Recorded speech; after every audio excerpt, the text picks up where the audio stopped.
Hello everyone, I'm here to share a really unique story with you today about a cheerful and ambitious person who's been really passionate about sports since his childhood.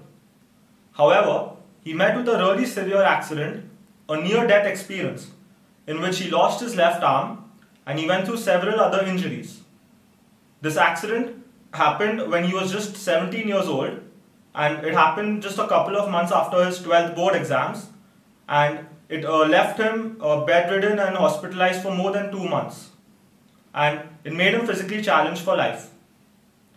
However, he was not going to let this unfortunate circumstance get into the way of his passion, and he wanted to continue pursuing sports, and he did not want to let anything lower his spirits. However, this has been a journey full of ups and downs, and it's something which should be shared. Yes, you guessed it right. I'm talking about myself. My name is Vikram Aditya. I want to share my journey with you today about becoming physically challenged, but still continuing my pursuit of para sports. The sports I'm going to talk to you about today are swimming, table tennis, and badminton. These three sports have been something I've been pursuing since the last 3 years since my accident happened. So when my accident happened, I could see that it really affected my family and close friends, and it made me go through a lot of physical and mental trauma. However, I had made up my mind that this is not how my story was going to end.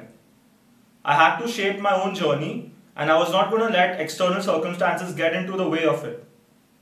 So starting on the accident, I was bedridden for 2 months, and my knee was also causing me a lot of problems, and I had to wear a knee brace to start walking.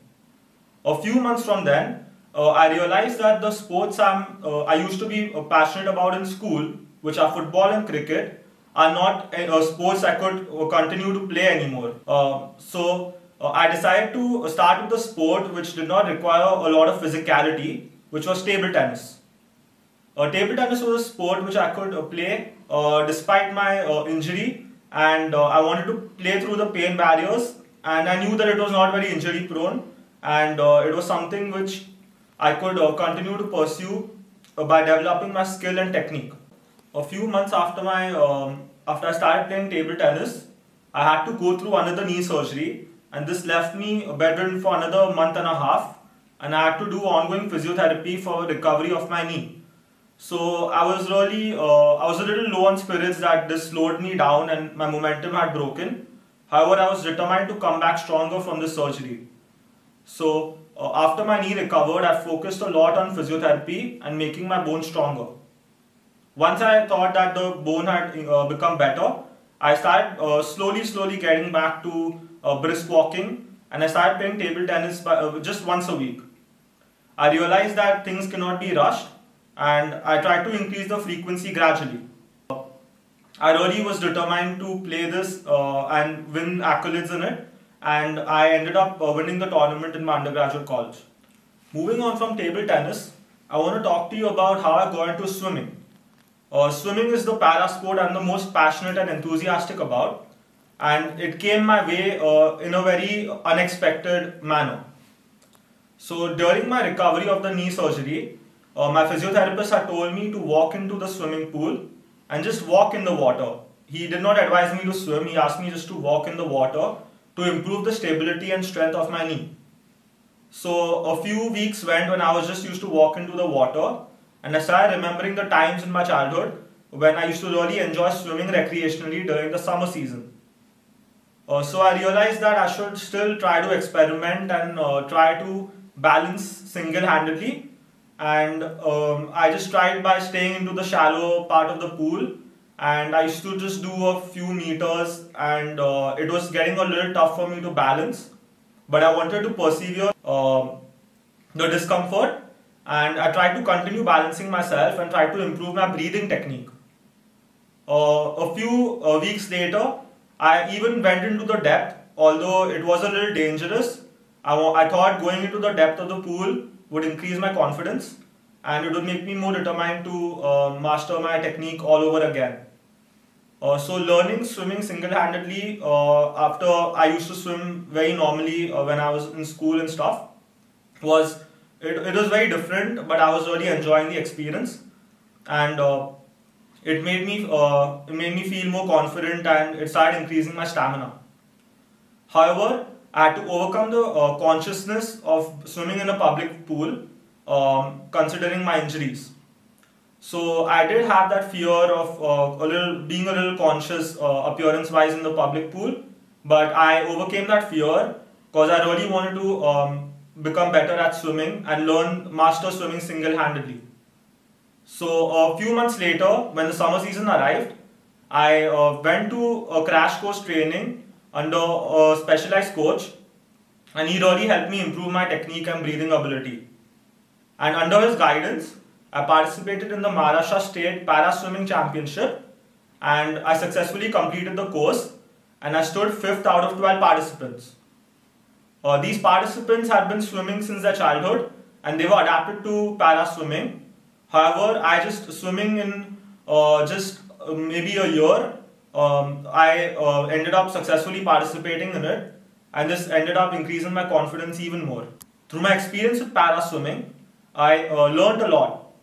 I realized that one must persevere against obstacles, and they should keep experimenting with themselves, because every problem cannot have just one solution. So we should be creative and try to find different solutions to different problems. And there should always be a risk-taking ability, and you should not always play it safe, because I do not think that always playing it safe and by people's expectations and rules is going to make you go really far. When you are taking chances and you're being creative, that's when real solutions are found, and you can really grow as an individual. Moving on to another unique experience I had. There was this video game on my PS console which I used to love playing back in school and junior college, and the name of it is FIFA. So when an accident happened, I was very upset that I could not play it anymore, because this game requires two hands functioning all the time in a very rapid manner, and it requires a lot of coordination between all the 10 fingers. So when I saw my PS console just lying, I thought I was going to sell it because I could not play anymore, and this made me really upset. However, one day I was just sitting at my room, and I just thought that maybe I can still play somehow, and I'm just going to try out and switch on the console and try to play the game despite being single-handed. So in the starting, I used to be really good at the game back then, and in the starting when I started off, now I was really struggling to even adapt. However, I learned how to play single-handedly eventually. I realized that the left analog, which I would be using with my left hand earlier, could be controlled with the help of my jaw. So I started playing with the help of my jaw, and I started coordinating my hand and jaw movements to try to excel at the game. Just 6-7 months into the game, even though my wrist used to hurt trying to coordinate, I ended up becoming almost as good as I used to be before. And even in my school and junior college, I had won some friendly tournaments amongst my social circle. And this time I participated in professional tournaments, and I ended up winning tournaments despite playing with individuals who were really good at the game.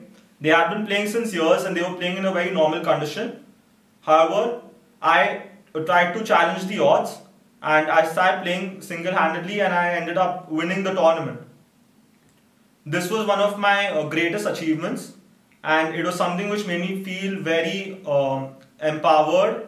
There are a lot of other physically challenged people out there who have been inspiring others through their examples. They are really passionate, and you can see that they are truly differently abled, and they are able to stand out in a crowd. So I would like everyone to look at us through our capabilities and not be very sympathetic or underestimating towards us, since there are a lot of people out there who are setting good examples, and we need some encouragement and support from everyone to try to continue towards our goals. I have myself swam alongside a blind swimmer, and seeing her passion was really something that motivated me. There are people who are swimming with no vision, there are people who are swimming with no arms and no legs, and seeing these examples really motivates me, And I want to set such an example, and I want to be a part of the change in which people are able to look at differently abled people with more positivity and more inclusivity. So moving forward, I want to pursue as many sports as I can. So I've started to play badminton since my knee is already better now. So from table tennis, I'm also progressing towards badminton, and I'm going to start learning different strokes during swimming. So I've been restricting myself towards freestyle currently, but I'm also going to try to learn backstroke and butterfly stroke. And I want to try to experiment with different sports, and hopefully the sport football, which is my favorite sport and I've not been able to play it because of certain physicality problems, would be something I would be able to play again, and it would be something that will increase my passion towards sports. So I would just like to end by saying that we are the masters of our own fate, and focus on your capability and not on your disability.